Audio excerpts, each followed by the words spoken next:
Happy holidays, everybody, from the Collateral Cinema family. And this is our podcast shout out for this particular episode. And we're giving a shout out to the IMDb Journey podcast. These guys are really, really entertaining to listen to. They come straight from Australia. That's right, the land down under. And they do a special type of series where they have other podcasts come on and do trivia or debate other movies and whatnot. And we would totally like to be on that show, by the way, guys. I mean, y'all should totally hit us up. And we really, really, really recommend that y'all check them out. You can find them on iTunes and wherever else you can find your podcasts.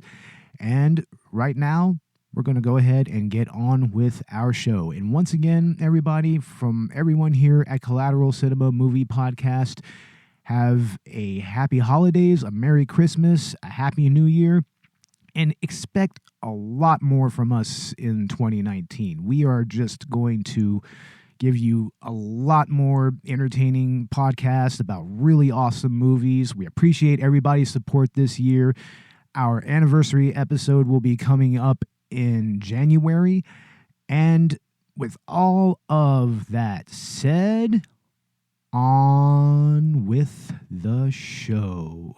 Merry Christmas. I'm Bo Maddox. I'm Robert Ortegon. I'm Ashley Chancellor. I'm Dakota Chancellor. This is Collateral Cinema.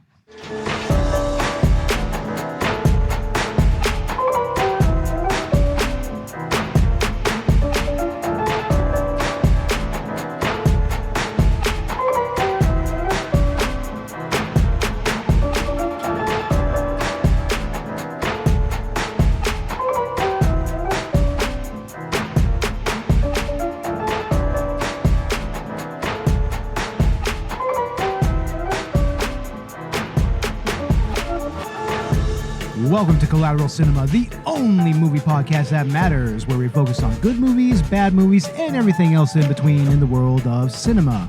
We're podcasting straight from somewhere in South Texas, and yes, my friends, we are a 420-friendly podcast. So whatever you have, be it dabs, be it blunts, be it joints, be it bowls, be it whatever, smoke it if you've got it.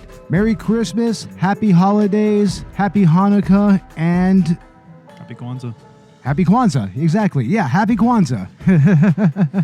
But just in general, yes, happy holidays to you and to everyone you love. And this is our Christmas special, actually, or holiday special, as it were. Mm-hmm. What do you guys think? I'm excited. Die Hard is definitely a Christmas movie. Oh, man, yeah, we are doing Die Hard, directed by John McTiernan, starring Bruce Willis, starring Alan Rickman. It's got Bonnie Bedelia, Reginald VelJohnson.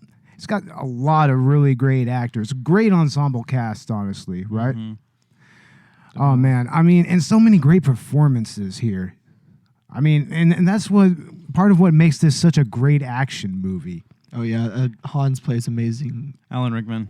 Which was his first movie, incidentally. R.I.P. Alan Rickman. Nice. 2 years ago Rip. still hurts. I know. That still hurts to have lost Alan Rickman. I'll always remember him as Professor Always. Snape. Yeah, right. And this movie was based off of a book called Nothing Lasts Forever, which sounds almost kind of Bond-like, right? Some James Bond stuff. Yeah. Exactly. It sounds like it should be a Bond movie or something. And this was a book that was kind of based off of The Towering Inferno, which was a movie that was also based in a skyscraper. It had a bunch of people in peril with a skyscraper fire, a building structural fire. Mostly faulty wiring, yeah. Yeah, faulty wiring. And Robert, you have that movie, right? Yes, I do. Now, why don't you describe that movie a little bit and describe how it influenced Die Hard, at least in your opinion. Actually, it's a lot of taking place in the skyscraper. I don't know, the Towering Inferno was a building that just, burnt down level by level, I guess. As an action set piece, how do you think it stands up? Mostly just the photography-wise, really. Yeah, definitely. It's a lot of the same, really. And especially when the pyrotechnics comes in later on near the end of the movie. I mean, that was actually some pretty impressive filmmaking right there. It was a combination of exterior shots with pyrotechnics and also miniatures, which was pretty innovative for the time. I mean, it's seamless. You can barely even see any of it, I think. I mean, there's some movies that use miniatures back in the days where you can kind of tell. Of course. Yeah. But I mean, this movie, it's like, I mean, you really just don't see the dip in quality. I mean, and that's masterful. It's like John McTiernan, he directed Predator as well. He put such a great cinematic edge to this movie, right?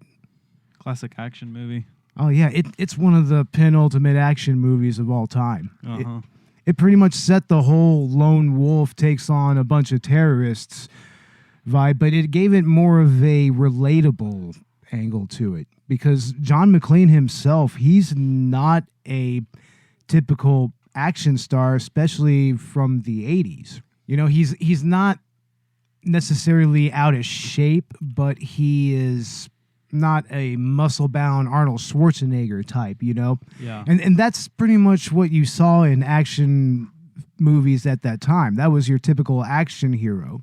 Is this Bruce Willis's first like major hit? Yeah, that's his debut as well. Well, not necessarily his debut. He had been doing Voiceover work, too. voiceover work, and didn't he have a TV series as well, like Moonlighting or something like that? Mm.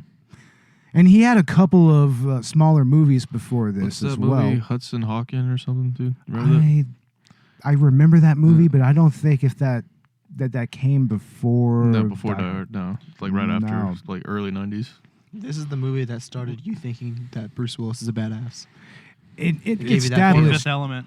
It Oh yeah, established. Fifth Element. You're right. Yeah, Fifth Element is great. And this movie established his action movie bona fides.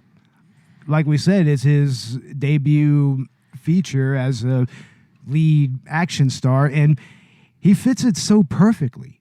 I love how perfectly his character takes on this obstacle that comes his way. And he's literally in the wrong place in the wrong time. But he does his job, and he's just so good at it. He's so he kills 11 of the people, 11 of the 12 guys, because Al killed one Yeah, that's quite just in efficient. the hotel. That is quite efficient.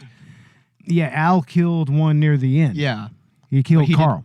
yeah. But after he had pretty much incapacitated, what's the word I'm looking for? Incapacitated. Yeah. The book Nothing Lasts Forever was adapted by producer Joel Silver, and John Matrix was the one who wrote this. He was also the one that wrote Commando, and there was some speculation that Die Hard was kind of supposed to be a sequel to Commando, but apparently he put that to rest quite a few years ago. I don't know if y'all have ever seen Commando. It stars Arnold Schwarzenegger. Mm. They wanted to put Bruce Willer in for Arnold Schwarzenegger. Bruce Willis. Bruce Willis. Bruce Willer. Oh my God. Are we going to have to stop drinking before we do this shit? My God. I mean, look at Robert over here. He's just in his own world. Look at him. Robert, wake up. No, yeah, it's late. We decided to do that Mm-hmm. entirely. Mm-hmm.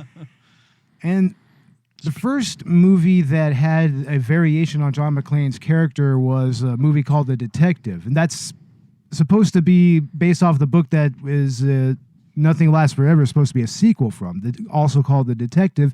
And that character was played by Frank Sinatra.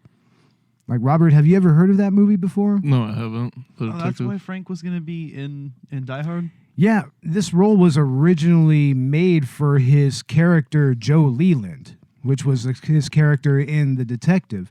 And in Nothing Lasts Forever, that's a continuation of that character's story, and that's where you get the initial premise of him being in a building that is taken over by some type of paramilitary force, and he has to fight them all.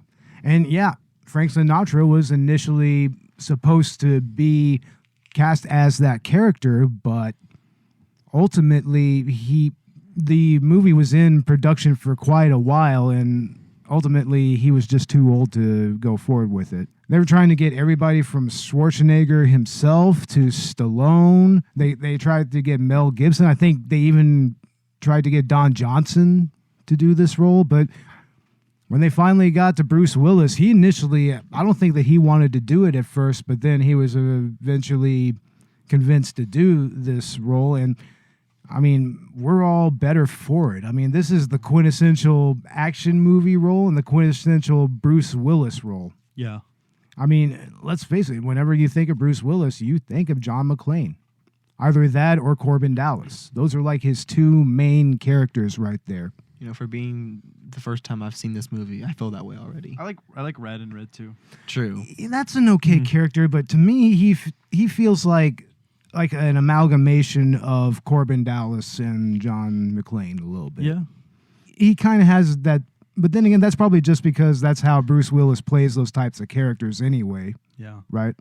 Very funny, comedic, and intelligent, and just an overall badass. Remember the whole 9 yards, whole 10 yards too. Oh, Something like that? yeah, that's right. He Both was of in those. that, wasn't he? Those were cool. Yeah, they were pretty cool, actually.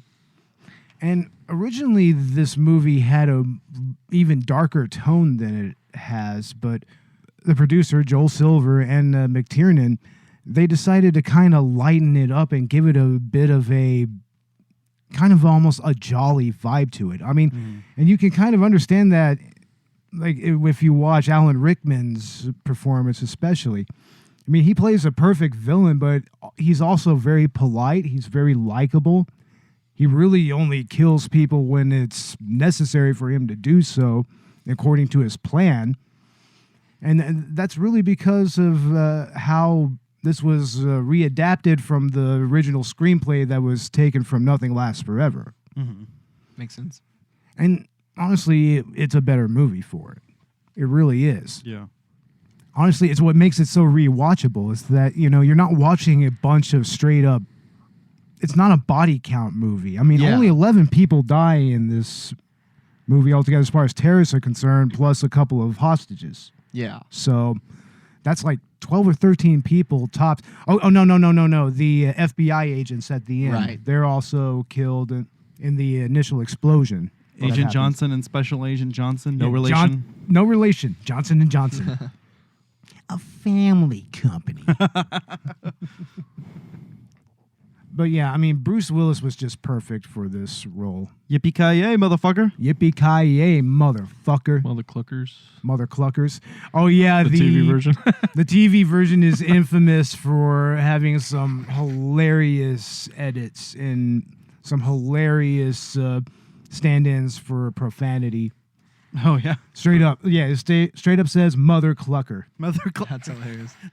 Let's get these I was monkeys just fighting about to say snakes off this Monday to Friday plane. Yeah, that's was another amazing. classic TV dub. Yeah, That's funny stuff. And then Samuel L. Jackson, he's in a later Die Hard movie. It's Die Hard with a Vengeance. Die Hard Yeah. with a Vengeance, yeah. And that's a great movie in its own right, but it's not nearly as much of a Christmas movie as this one, or Yeah. it's the second movie is. You know. Yeah. There are those who believe that Die Hard is a Christmas movie. Yeah, And there are those who are wrong. And we're going to get to that here in a little bit, but first we're going to go over the actual nuts and bolts of this movie in general, starting with the actual story elements. I mean, this movie got its story so perfectly spot on that, you know, it pretty much spawned so many imitators. There's a lot of Die Hard clones if you really look for it. I was thinking about a Skyscraper. Yes. It's that movie with, you know, The Rock. Yeah, came out you're recently. right. Yeah, that Definitely. movie, definitely took scenes from this movie. Looks like Towering Inferno and this, right? Oh, yeah. He even Yeah. jumps out of the Shit. window and comes back in the exact same way, you know? And He gets out of the building and jumps back in through a crane. This one, he uses a fire hose, Mm. kicks the window. You know, it's the same premise of Shoots and kicks. Exactly. Right I from the would book. almost argue that the Fifth Element is almost like Die Hard in space, isn't it? Yeah. Yeah. I've never thought about it that way. That's pretty In cool. in a way.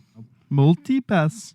Multi-pass Miss Mila Jovovich. Bless her heart. She is so awesome. And she, incidentally, she married the director of that movie. Oh, yeah? Yeah, while he was she was screwing around with him when he was dating Mae Wynn, who was the girl in the opera scene, and who she was the blue alien. Oh, yeah. I Yeah. remember. Yeah, that was his girlfriend, and he cheated on her with Mila Jovovich. Fun fact of the day, Bo.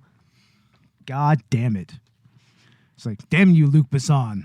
But Yeah, I mean, what do y'all think is the best part of the actual story itself? Like, which elements do you think stands out the most to you? I'm not really sure. I've only seen this movie a few times too, but no man can live through an air duct. There Oh, it is. of There's course. the vent All those scene. vents and just the blades and catching his feet and shit too. Oh, yeah, it's He's terrible. barefooted the whole time. The whole time. That's like just insult to injury. I mean, wouldn't you hate to be in some strange place that's not your house, completely barefoot? And in some ways, to me, that's almost worse than being naked. And then And all the motherfuckers. there's He that comments one on scene- the first guy he kills. Sorry, Robert. No, you're good. He comments on the first guy that he kills, the first robber. He says, "I finally kill this guy, and his shoes are smaller than my daughter's." Exactly. Yeah. He's trying to get shoes. He's trying to find somebody. He just can't find any for the life of him. And you telling me that every other motherfucker he killed also had small feet? Is that just a European thing? It's Chris. This is John. Nice beer. He just wants to spend Christmas with the family. Is Daddy coming home with you? We'll see what Santa and Mommy can do. But when he gets stuck at the office party, Merry Christmas! it'll be a holiday Merry Christmas! he'll never forget. Ho, ho, ho. Welcome to the party, pal! This Christmas, It's a time of miracles, so be of good cheer. Only John can drive somebody that crazy. get ready to jingle some bells and deck the halls with boughs of Bruce Willis, Into the coast, we get together, have a few laughs. Alan Rickman, Do you really think you have a chance against us, Mr. Cowboy? Yippee-ki-yay, mother. together in the greatest Christmas story ever told. I got some bad news for you, Dwayne. Hans, Bobby. Eat it, Harvey. Holy shit. I'm starting to get a bad feeling up here. Merry Christmas. Die Hard, This is their idea of Christmas. I gotta be there for New Year's. Well, I think at some point he's just kind of running with it, and he's just like, more concerned with taking care of the problem Yeah. rather than finding shoes. That's a small problem, which bites him in the ass later. when he But walks through all that glass, right? oh, That one scene. Jeez. Dakota. I hated it.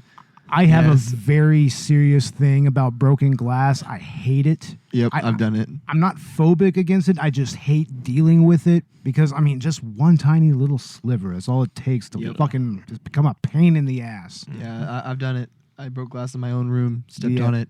I had to go to the ER. That's when I was trying to get on the room with you guys. I wanted to get on the room podcast, and Dakota broke his foot on the glass. That's right. That I had to did go happen. home. I did the commentary with you guys later, but when we did the actual review, I was so pissed. You're welcome. God damn it. Yeah, that was about a bitch, honestly. We were looking forward to introducing Ash at the time. It would have been perfect. You know? shouted me and Dakota out. Yeah, we did give y'all a shout out for it. Really, I didn't even know that. Well, have you even heard the episode? I haven't. I heard part of it. You should hear the full episode. For me, the best story element itself is really just the setting. Especially at a Christmas party, it kind of, at an office Christmas party, it sets up this very jovial, celebratory angle to it that is just infringed upon by these terrorists out of nowhere. Well, terrorists in quotation marks, Yeah. if anybody knows anything about the movie. What about you, Dakota? What was the one part of the story that stuck out to you the most? His intelligence, his ability to adapt to any situation. He has 2 bullets in his gun, and he sees some tape, and he figures out how to kill 2 people with those 2 bullets Uh-huh. and not get his own wife killed. Exactly. And that's just really, really solid character development right there. Because, the way that John McClane is developed throughout this movie, first you just start with the conflict between him and his wife, and then that just kind of spills over into this fucked up scenario where he just has to act. He has he's pretty much duty bound to act as an officer and also as somebody who has a loved one up in there. And he has the impetus and he has the training to take it on. he's not necessarily like a military man. I mean, he's just law enforcement. Yeah. New York. Which is kind of interesting because you hadn't really seen that angle before. Like I said earlier, you know, you had a specific type of, you know, male lead for these type of characters, for these type of movies. Very much the Schwarzenegger type. Yeah. Well, we got the cop from the Bronx. Yeah. Taking on these terrorists that are not really terrorists, they're just robbers under the guise of terrorists. Mm-hmm. And it's a multicultural group of terrorists / thieves as well. Yeah. I mean, I think there's even different languages being spoken. They're not all German, actually. The Asian guy apparently speaks French. Yeah.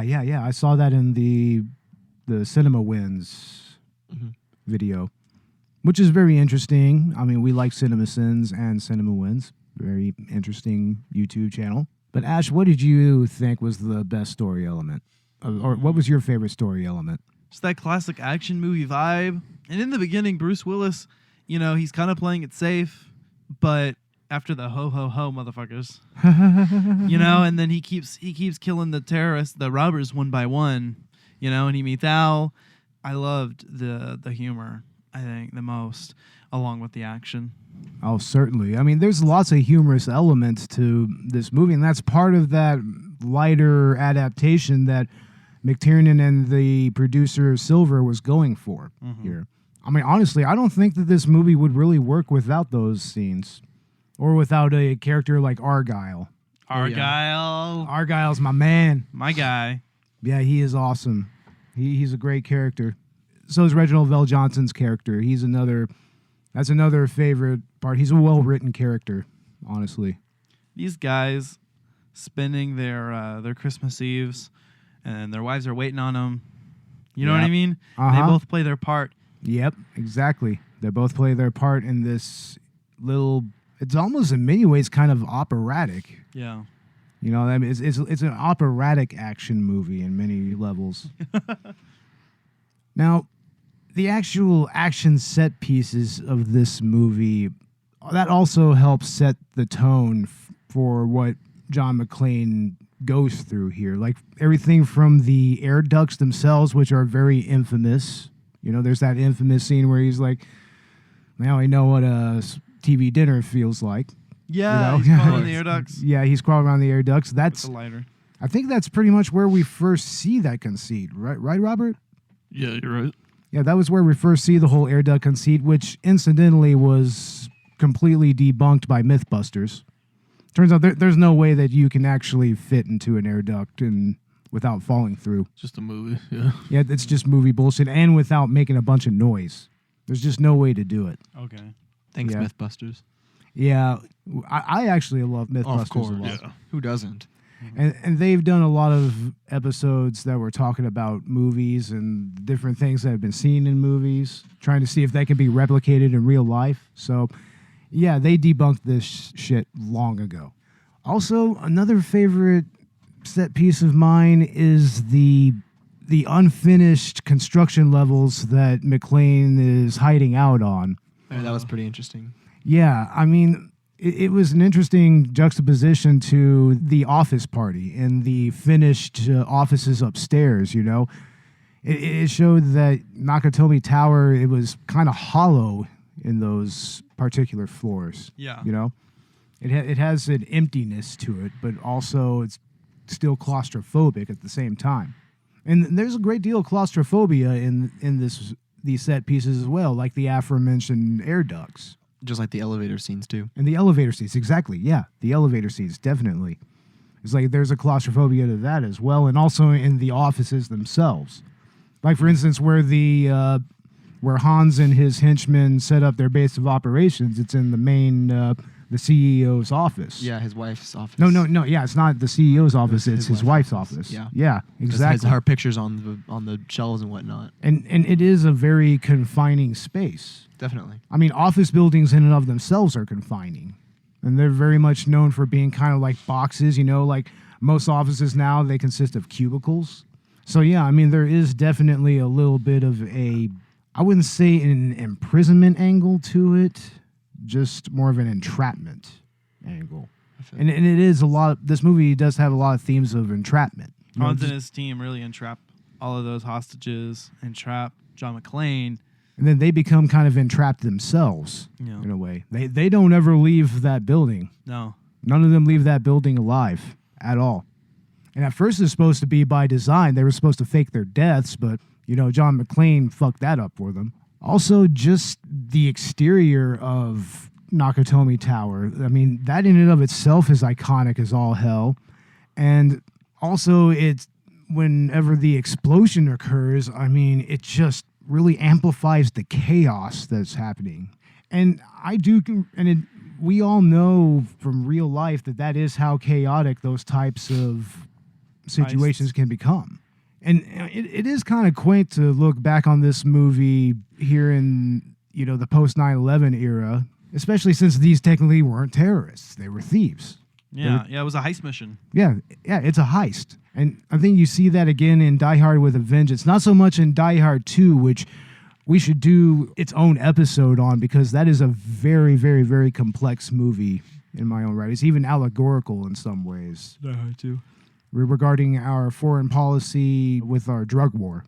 And we'll get into that in another episode. And that's very, very fascinating to me. But the actual fight scenes, man, there's some great fights here. Like when John McClane first encounters Carl's brother in one of the construction areas. Mm-hmm. Very intelligent scene again where he uses his brain and just thinks of a way out. Exactly. Yeah, it's not so much about just brute force, it's about cunning. Definitely. And John McClane is a very cunning individual, and he knows how to turn the tides on whoever he's fighting. Yeah. He's able to get behind them, with the first guy, that's what happened. He was able to distract him enough to end up behind him and just have the gun on him, And Robert, what about that fight with Carl? Whenever he comes up there to try to avenge his brother. That one was pretty wild, right? Yeah. Hell yeah. I mean, what did you think about that one? Pretty intense. Pretty cool. Oh yeah. Yeah, I mean, it lasted longer than you'd think it would. It was really a long. did. It was a long fight. They were actually fighting for a good amount of time before that. He ended up wrapping the chain around him. That revenge subplot, yeah, with Carl. Carl was just pissed after his brother was killed, understandably. They set that up in the beginning, kind of set this character development for this vengeful character who wants to avenge his brother's death. So they give you and they bring it back by the end. Yeah, they give you more of a bad guy to deal with than just Hans. Yeah. Exactly. And he puts up a hell of a fight for John McClane. I mean, he takes a fucking beating. Oh yeah. And then there's the gun battle in the construction area where they shoot out all the glass, like we mentioned earlier.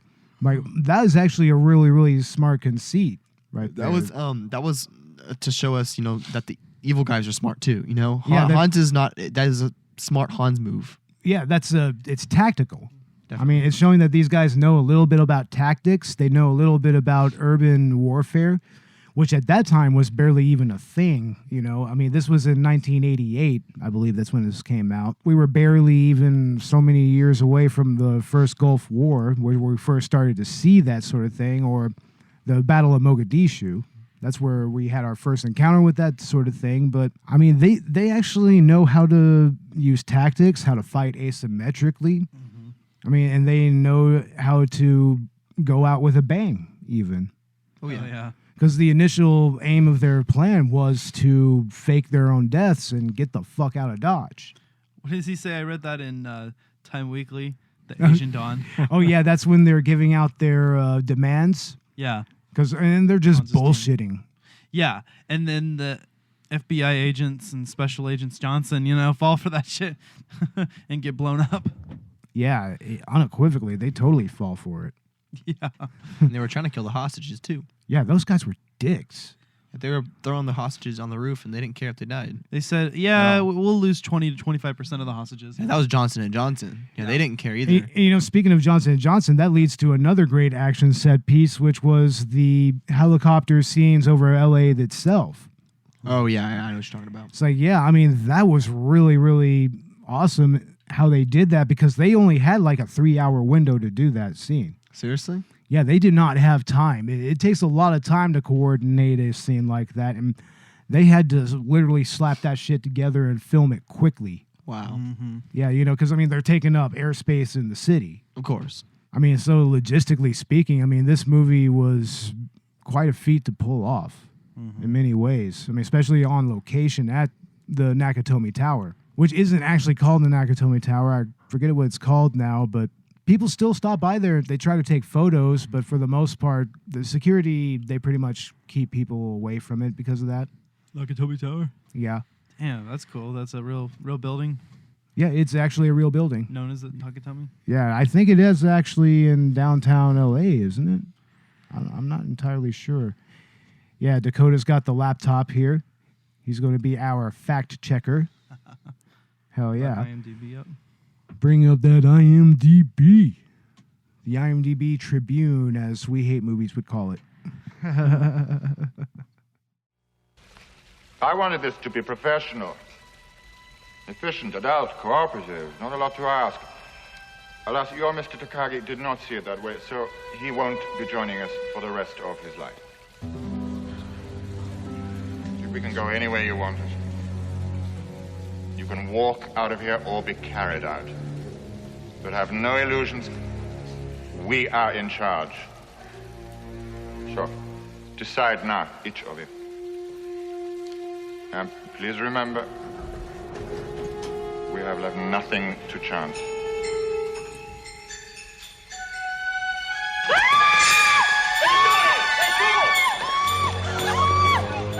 Get them back. Knock them back.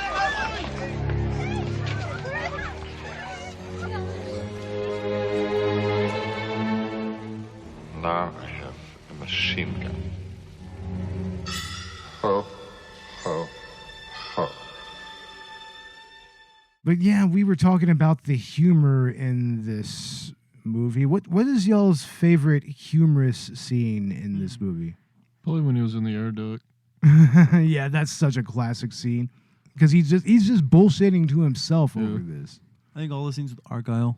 All the scenes with Argyle? All the scenes with Argyle. Although, yeah, he is a perfect comic relief. Yeah. He really fits that vibe well. And I like how they utilize him throughout the movie. And then finally he actually takes part in taking out the hacker. He actually takes him out, which was just awesome. Oh, yeah, it's Fox Plaza. Yeah, that's what it is. It was Fox Plaza in Die Hard. It says in 1988 action film Die Hard. Yep. It was portrayed as the fictional Nakatomi Plaza. That's Nakatomi Plaza.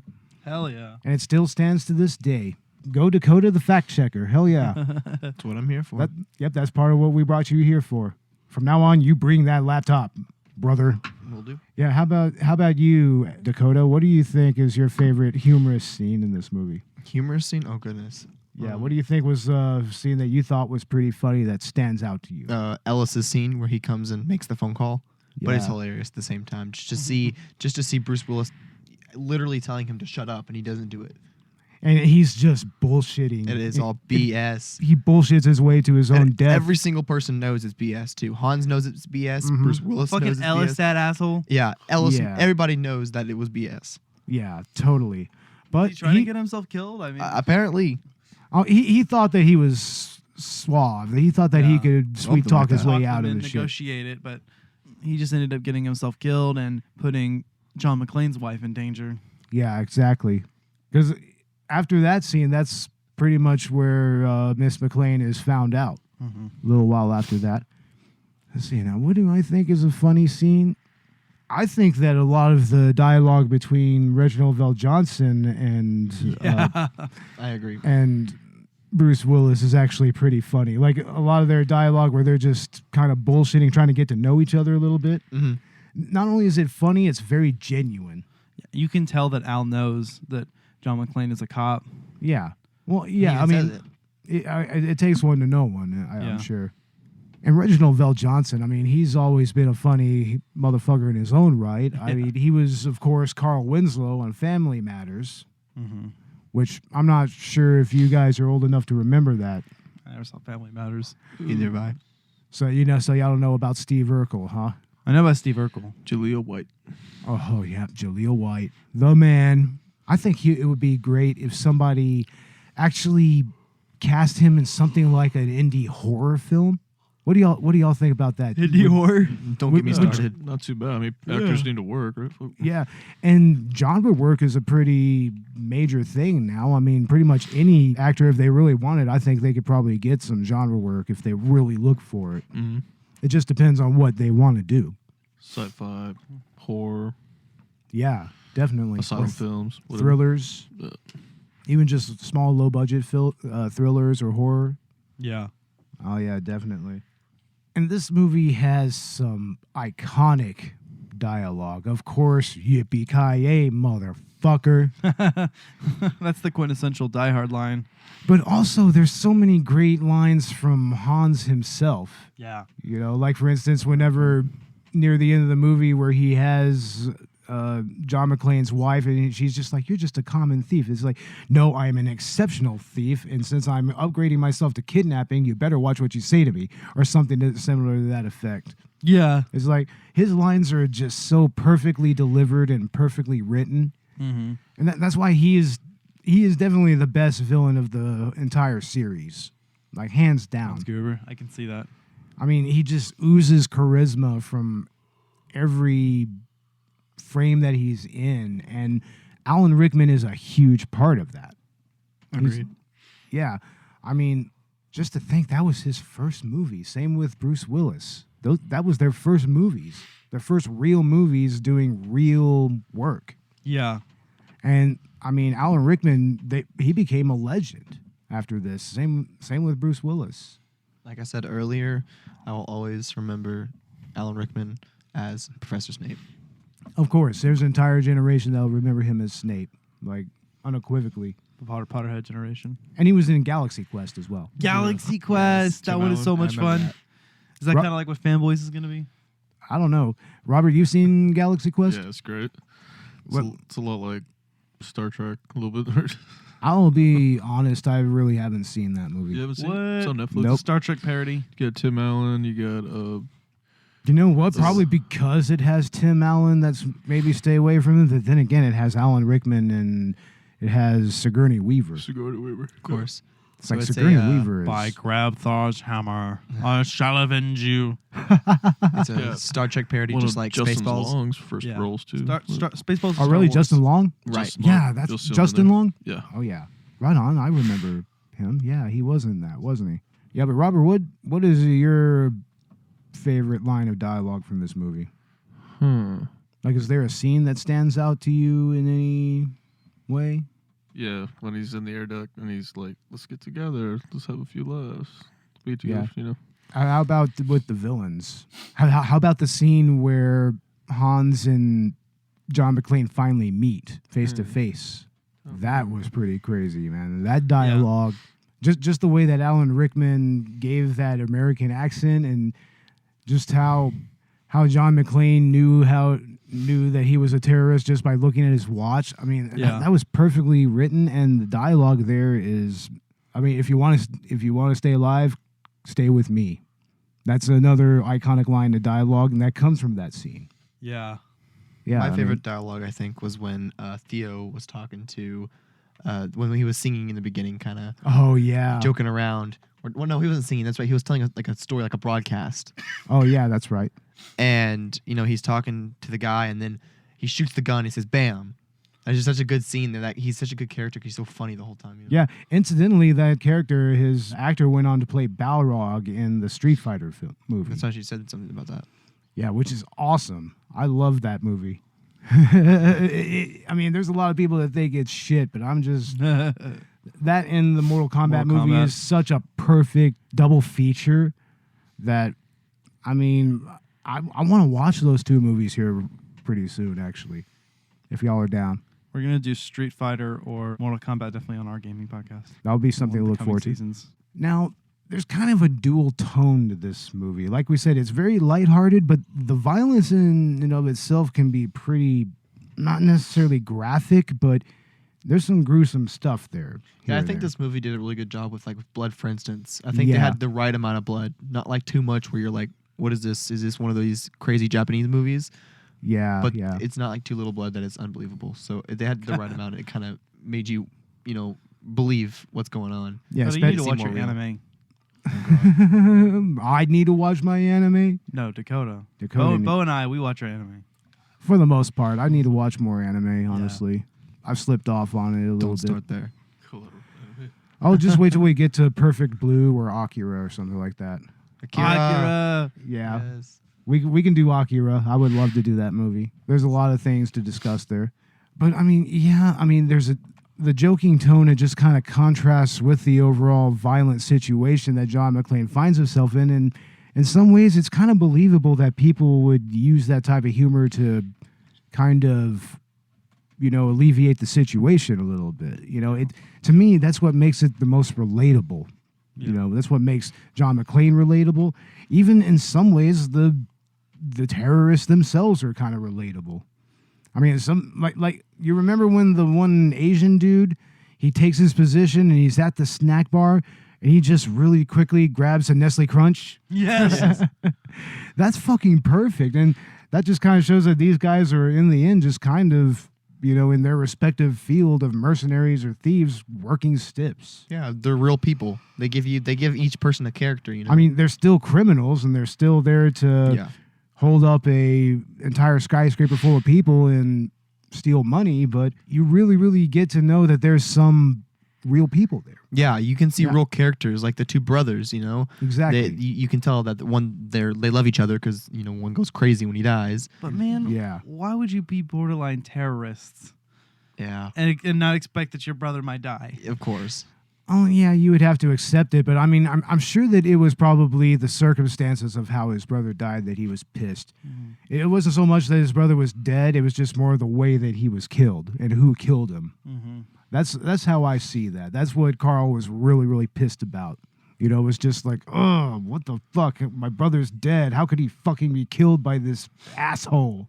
And I can kind of get that a little bit. Yeah. But the other thing that elevates this movie above all else is the score, which is very interesting because there's definitely Christmas music in this movie. Once again, we'll be getting to that here shortly. Christmas rapping.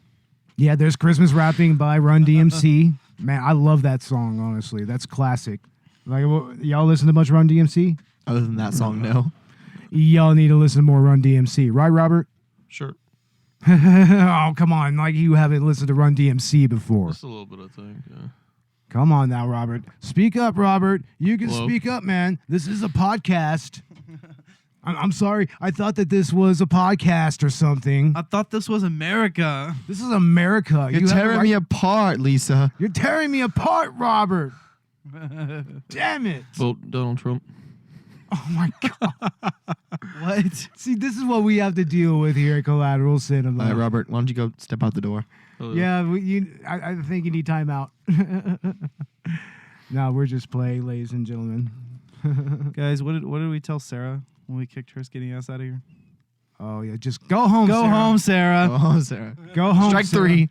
Strike 3. Go home, Sarah. No, Sarah's cool. She's from our work. She was hanging out in the behind the scenes, but she left before we started recording. Yeah, she had to leave. I guess she was bored. It's like, we're not here to entertain you, Sarah. But yes, this is a movie that many, many, many, many people accept as being a Christmas movie for many, many, many reasons. But the YouTube channel Renegade Cut, they do a lot of analysis of film from a political and philosophical angle, and even in some cases from just a straight up film critic angle. And he set out at least 5 criteria for what makes a Christmas movie and how Die Hard fits into that. And I went ahead and wrote them down. We're going to go over them a little bit, and we're going to discuss them a little bit. And number 1 is, does the movie take place on or around Christmas? That right there is very obvious. Of course. This one takes place on Christmas. Yeah. Christmas Eve. It takes place on Christmas Eve. That's like unequivocal, right, Robert? Yep. Number 2, do we learn about the Christmas spirit in any way? Oh, they're singing songs the whole time. Yeah, but does the story itself lead you to some type of understanding about Christmas and what Christmas is about? Well, a good ending in the movie, obviously. Ash, do you think so? No. You don't think that it actually has anything to say on that level? But the Christmas spirit? It I think it's just a classic action movie, bro. Yeah, it doesn't really get into anything like that, just story-wise. Yeah. You know? So that is kind of a mark against it. And, I mean, incidentally, that's where Renegade Cut said, yeah, no, it's not. You know, you don't really learn anything about Christmas. It's not even really about Christmas in any way. But it's the quintessential Christmas movie. Yeah. And number 3 on that criteria is, are there audio-visual references to Christmas? Which is, True. yeah, there's a lot of Christmas iconography in this movie. Because, you know, I mean, but it doesn't even necessarily have the type of iconography that we would normally associate religiously. Like, there's not a lot of religious iconography. There's more like secular Christmas iconography here. Yeah.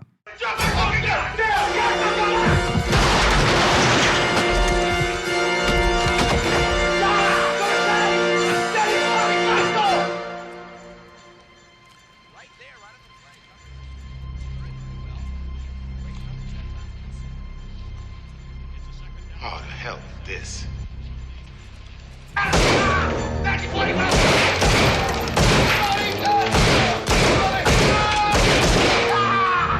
You are done. No more table. Where are you going, pal? Next time you have a chance to kill someone, don't hesitate.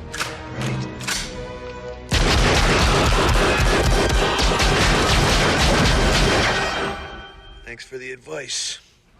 Sorry to waste your time. No problem at all. Merry Christmas. Merry Christmas to you.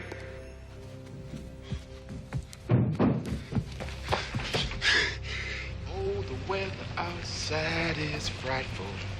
Dum-da-dum, delightful. For the love... 8 Lincoln 30 to dispatch. 8030, go ahead. Yeah, that's a wild goose chase over here at Nakatomi Plaza. Everything here's okay. Over.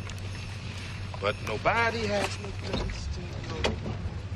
Let it snow, let it snow, let it snow. Man, God, everything is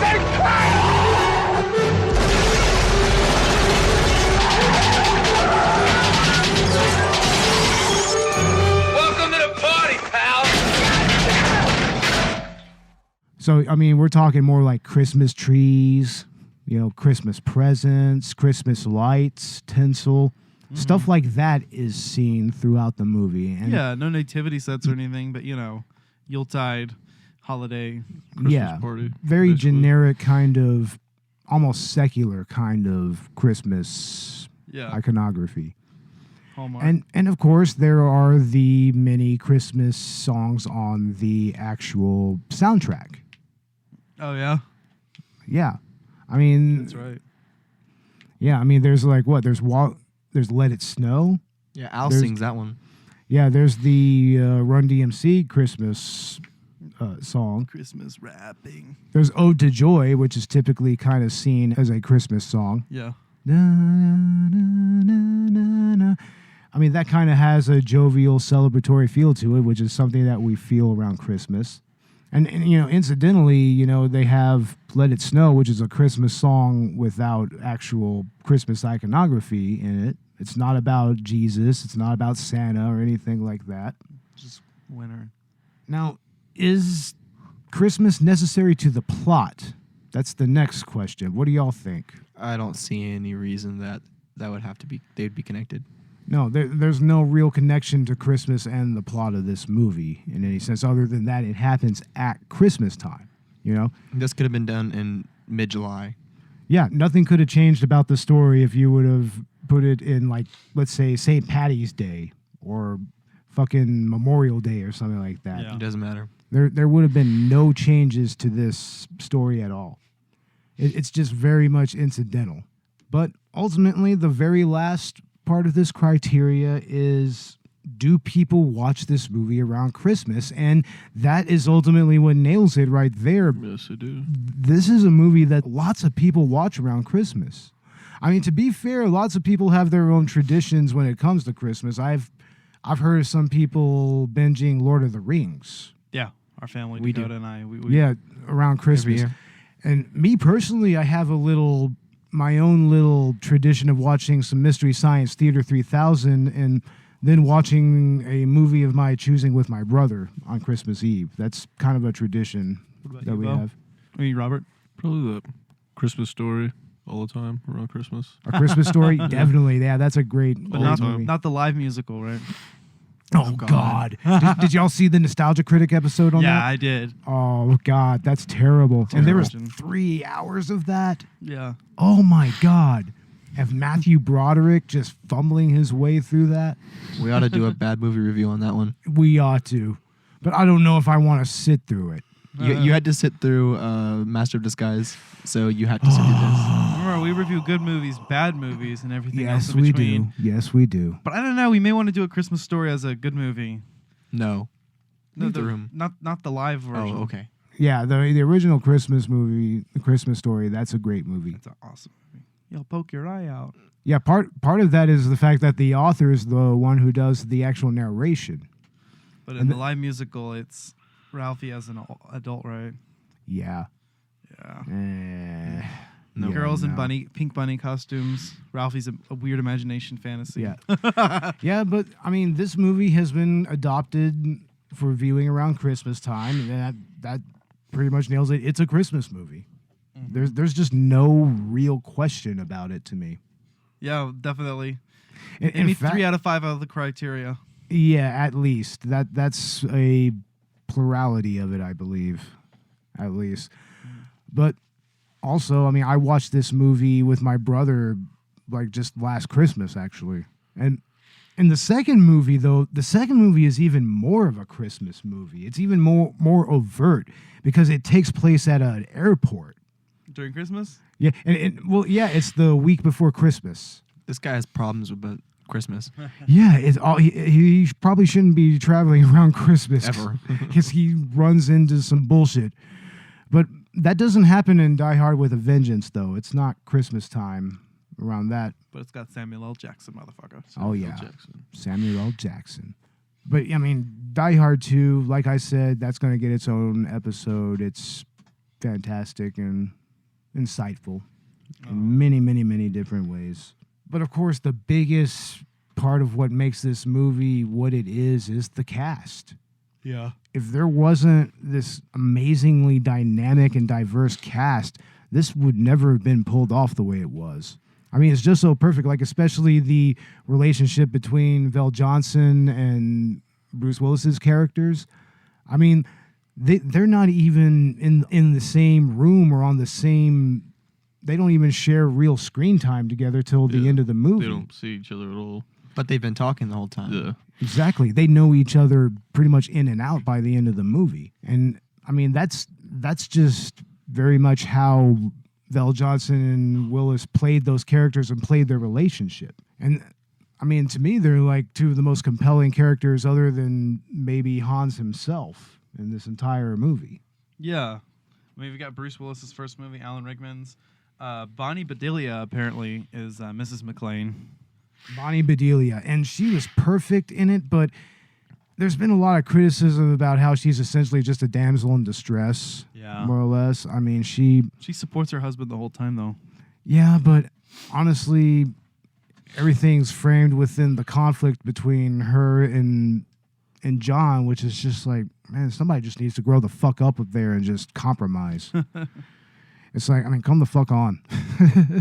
Why the fuck is one... You have a married couple and the husband's going to live in New York and the wife's going to live in the other coast. What's up with that? And they had to make a spare bedroom for him? I don't know. I have no idea. They give up on their marriage? They were separated. Yeah. And it was seen as just a separation so that Miss McClane can go and pursue her career at Nakatomi. Uh-oh, silence. That must mean we're watching the movie on a screen. That's right. We have this movie playing in the background as per Collateral cinema procedure. And we get lost in the silent movie that's playing underneath all this. And you see, look right there. There's goddamn tag right there that says half of Merry Christmas. Yeah, I was wondering about that. Did Bruce Willis put that in there? I don't know. Did he paint it? I mean, this area is all under construction, so it could have been anything. I could have been just tagged for all we know by some construction workers. Yeah, just some people just slacking off, just bullshitting. Exactly. Now, I think that we should definitely talk about Alexander Godunov. He was the guy who played Carl. Oh, yeah. And like we said, he was pretty much like the second villain of this movie. Yeah. He was the big brute guy where Hans is the more intellectual one, you know? And then there's that whole revenge angle that's brought up whenever McClane kills his brother. Yeah. That makes him very compelling. Yeah, the first person that McClane kills is his brother. Yeah. And that sets up this character arc with Carl, where he's seeking revenge. But of course, you're on John McClane's side. But even then, he's still like, we're both professionals, so let's handle this professionally. Yeah, and you almost sympathize for Carl a little bit, you know? Yeah, you feel for him a little bit. I mean, like I said earlier, I mean, he was obviously a lot more angry at his brother for being killed the way he was killed, more than because he was killed. But even so, it's like, yeah, you had to feel for the guy. And, I mean, it was only right that he would fight McClane, but you knew that he wasn't going to survive. Yeah. Just by the function of the story itself. I mean, you just know that that's not going to be the way things work out for him. Definitely. And Robert Davi and Grandel Bush, those are the guys that played Johnson & Johnson. Yeah. They were fantastic. And Bush is actually the guy that played Balrog, not the guy that played the hacker. Actually. Oh, really? Yeah. Okay. Yeah, I just now realized that. Once again, our research department guys, I think we all need to look at Dakota.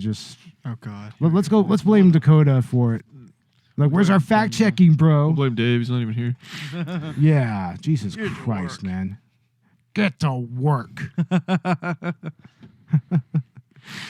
Now, what'd y'all think about Reginald Vell Johnson in this movie? Yeah, he was the best, dude. The dynamic between him and John McClane throughout the whole movie. I mean, he goes into the Nakatomi building, and at first he dismisses it, and then they start shooting at his car. And you know what I thought was weird is that originally when John McClane calls them via the radio, they're just like, they're kind of being assholes about it. They're just like, this is a secure line. Yeah, but dude just said there were 6 terrorists. He says something to the effect of, does it sound like I'm ordering a motherfucking pizza? Yeah. I mean, yeah, I would yell at those people as well. Why didn't they take that seriously? Aren't they supposed to always send like a whole squad of cops? Well, I don't know. To me, that's kind of a movie. It's a movie convention more than anything. When it comes, it's movie policing. Yeah, you know, that's its own area of tropes in its own right. Fuck the police.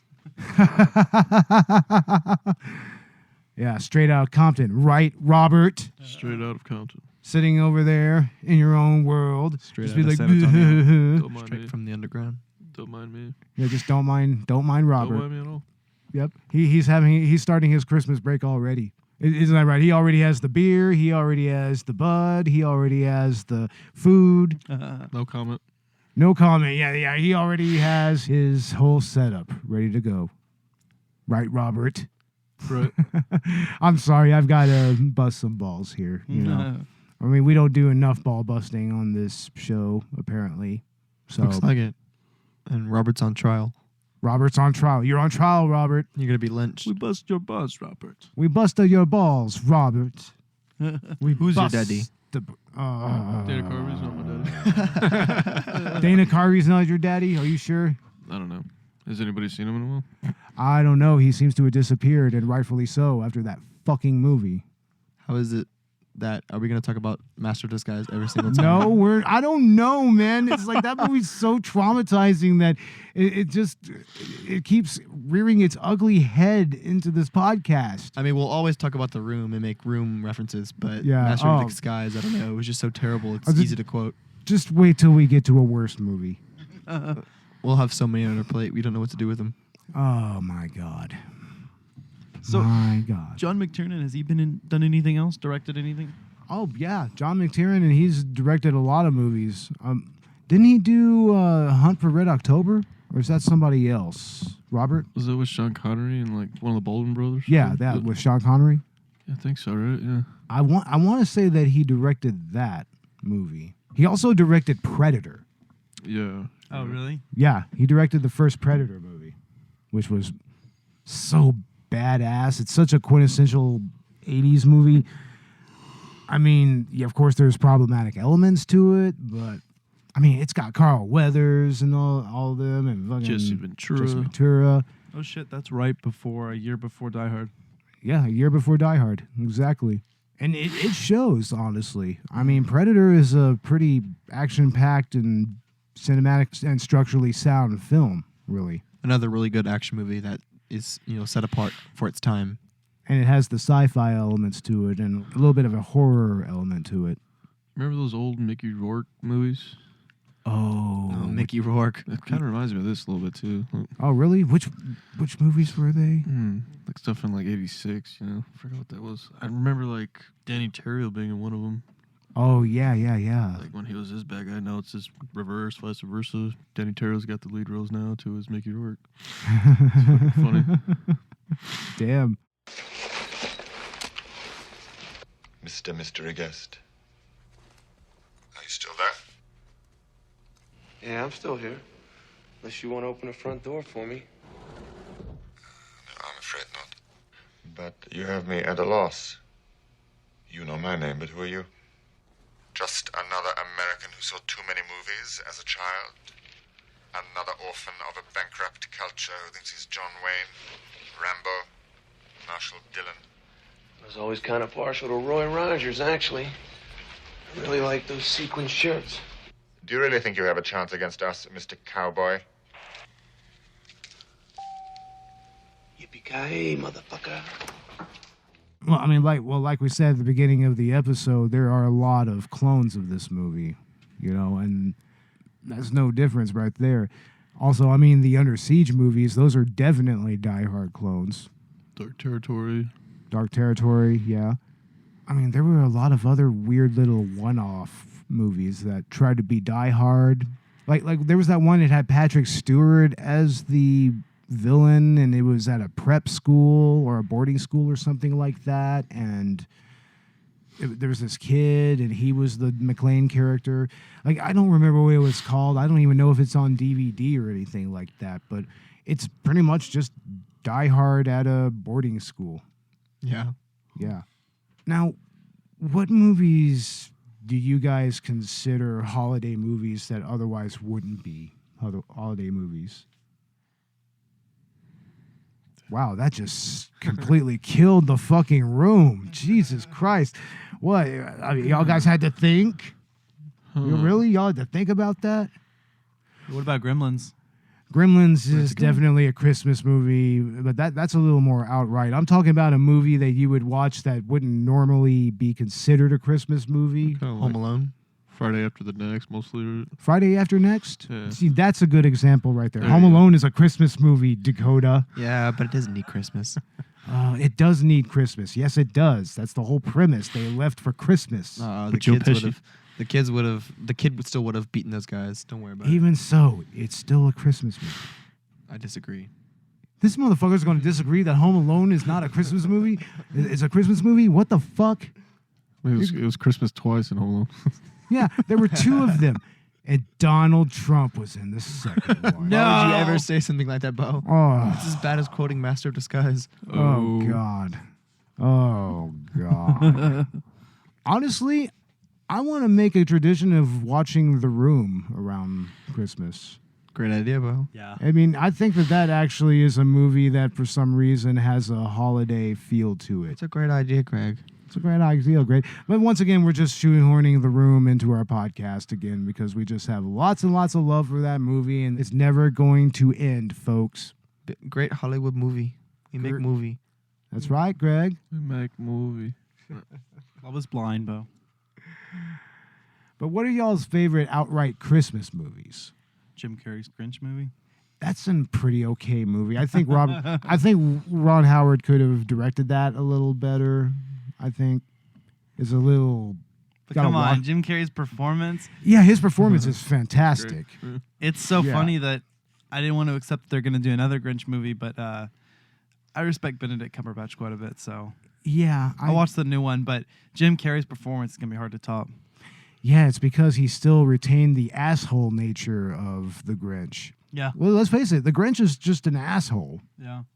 But I mean, eventually he learns his lesson, so he becomes more of just a straight dick. Yeah. That's what a dick is. A dick is an asshole who learned his or her lesson.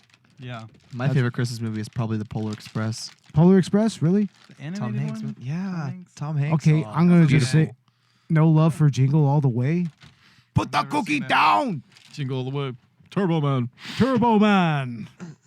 No love for that movie from you guys? Were you even alive around that time? That was 96, man. That was Oh, god damn it. maybe 98. Arnold Schwarzenegger, Sinbad. Yeah. Oh, Phil Hartman. Phil fucking Hartman. What is wrong with you two? Never seen it. I'm mad at you two for being young. For Turbo being Man. too young for this shit. Get your Turbo Man. I'll stick to Polar Express. Polar Express. I grew up on that movie. That movie's creepy, though. I grew up on that Maybe. movie. That Tim movie's Allen's- creepy. Tom Hanks looks like a creepy robot evil thing. Yes, It's but- uncanny. But don't let the hot chocolate cool. Oh, don't let it God. cool. That movie is frightening, though. Tim Allen's Santa Claus, the original one. It's pretty cool. Yeah, but nobody cares about Tim Allen. No, not anymore. Not anymore. Fuck Tim Allen. That's after Home Improvement. Yeah. Just, yeah. The Santa Yeah. Claus, it's like, I don't know. Now it's Kurt Russell playing the Santa Claus. Now that's a Santa Claus that I can get behind. Right there. That is a Santa Claus I can get behind. Or how about Jack Skellington? Nightmare Of Before course. Christmas? Yeah. I totally forgot about that. Yeah, he's that's a the Christmas greatest movie. Santa of all time. I want Christmas to be like Halloween. Sounds great to me. Sounds awesome, right? That would be great. That'd be amazing. I mean, if Christmas was just second Halloween. It's So like do that we still get candy? Tales from the Crypt course. episode. Oh yeah, the Tales from the Crypt episode. That is actually a great Christmas episode. Pretty crazy. Now, how about Christmas episodes of television shows? Like, do you Psych. Psych. Yeah, that's a good show, and that has some good Christmas episodes. Good Christmas specials. Good, Yeah, amazing they have a things. few episodes. Well, they'll do up their opening song with Yeah, they'll change the Christmas theme with and- the yeah. jingles behind the background. Oh, what Love about Psych. Black Christmas? Oh, Oh yeah, Oh, or, Christmas horror film. Doctor Who has some good Christmas specials. Yeah. I always was partial to the Futurama Christmas episodes with the evil robot Santa Claus. First played by John Goodman and then played by John Castellaneta, I think. Like, I mean, those were some funny episodes. you know what's funny? Like Christmas with the Bundys, right? Oh shit! Cranks. Pretty much any of the Adult Swim shows that have a Christmas episode is pretty primo. They usually do a marathon of all their Christmas episodes, usually the week leading up to Christmas, and on Christmas Eve, like all night. Christmas, like Nickelodeon specials were great back then, like watching Hey Arnold Oh yeah. on Christmas. Also, the Rocco's Modern Life Christmas episode was great. That was a lot of fun. I love that one. I have that series on DVD, and that's a badass episode.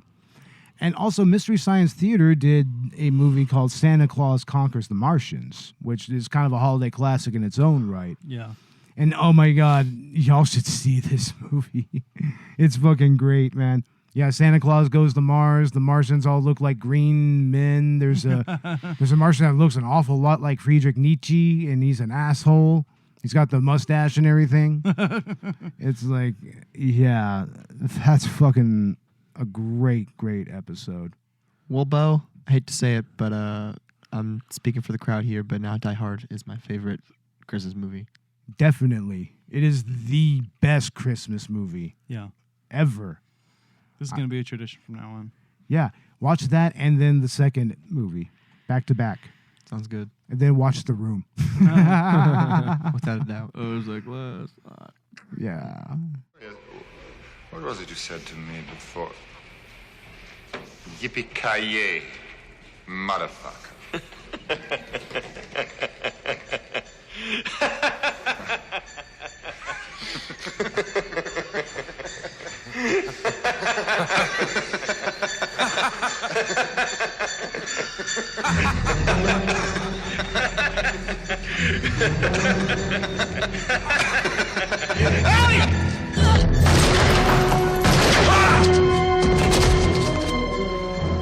Happy trails, Hans.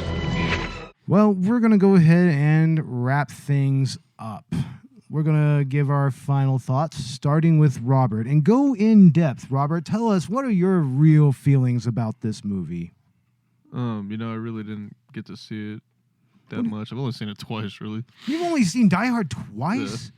I've seen this movie dozens of times. This was the first R-rated movie I haven't ever even seen watched. the second one. This would be like the I grew up fourth on the third one, and then it started from there. Oh, I see. Like, really? I see.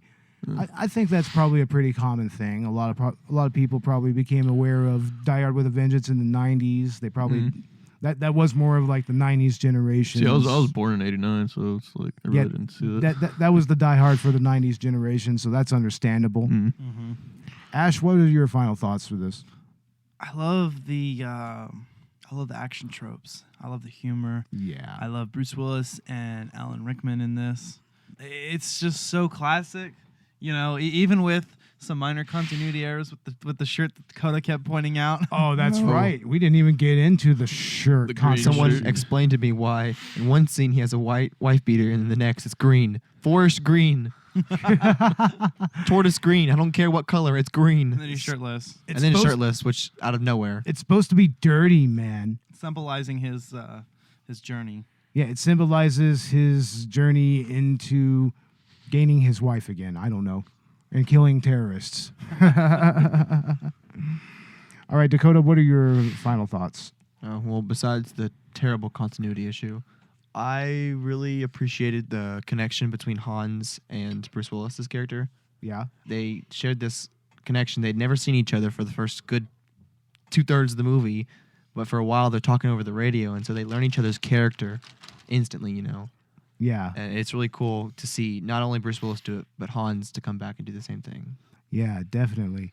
And it's almost kind of sad to see Hans go at the end, right? Of course. You sympathize for him almost. Yeah. And fun fact, in that final scene where Hans dies, they were counting down for Alan Rickman when they were going to let him go. And they let him go early so they could get that reaction. That reaction is real. He's like, oh, shit. It's pretty cool. Yeah, straight up. And my final thoughts on this movie, I've seen it so many times that it's practically like second nature to me. This is a movie that is just part of my overall lifetime lexicon of films. Like, it's a movie that I can always go back to and find something fun to watch in it. It's always fun to watch. It's so ubiquitous in our culture that people pretty much know what it is just by cultural osmosis. Yeah. I mean, hell, Cleveland show, before it was canceled, it was going to make a Christmas tradition of doing parodies of the Die Hard movies, at least the first two. And they actually did a pretty awesome parody of it, kind of similar to the Star Wars movies for Family Guy. And that was actually a lot of fun. And ultimately, I mean, I'm grateful for this movie. I'm grateful for Bruce Willis. I mean, and of course, Alan Rickman, may he rest in peace. Such a great performance. And I mean, this is a movie that is just reached its 30th anniversary. It's been with us for 30 years, and it's just morphed into something that is never, ever, ever going to leave our culture. Yeah. Ever. I don't think this movie will ever really diminish with age. Dang, this movie's older than you are, Robert. Yes, it is. It is. This movie came out when I was maybe about 7 or 8, 6 or 7 or something like that. It's part of your childhood. Yeah, it's part of my childhood. Like I said, first R-rated movie I ever watched with my brother when we were kids. And yes, we obviously recommend this movie. Watch this movie. Have fun with it. And definitely watch it around Christmas. Definitely. Right, Robert? Yep. With your family and friends. Yes, watch it with your family. Watch it with your friends. Watch it on Christmas Eve. It is perfect. Well, that about covers everything. You can find Collateral Cinema on iTunes, on Spotify, on Stitcher, on Google Play, on YouTube, on WordPress. We're on Tumblr. We're on Chill Lover Radio, of course. Lofty Radio TV. We are on Patreon. And pretty soon we're going to be on Mixcloud and SoundCloud and Anchor. Hell yeah. Yeah, that's going to be really, really awesome. Hopefully after the first of the year, once everything is set in stone. And you can also get our movie commentaries off of our Podbean Patron account. You can Find that on the little icon on the Podbean app. It says rewards. And ladies and gentlemen, I'm Bo Maddox. I'm Robert Ortegon. I'm Ashley Chancellor. I'm Dakota Chancellor. And Collateral Cinema is out. And yippee-ki-yay, motherfuckers. Yippee-ki-yay.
Collateral Cinema is an L Company production. All music and movie clips are owned by their respective creators. Please don't sue us. We're poor.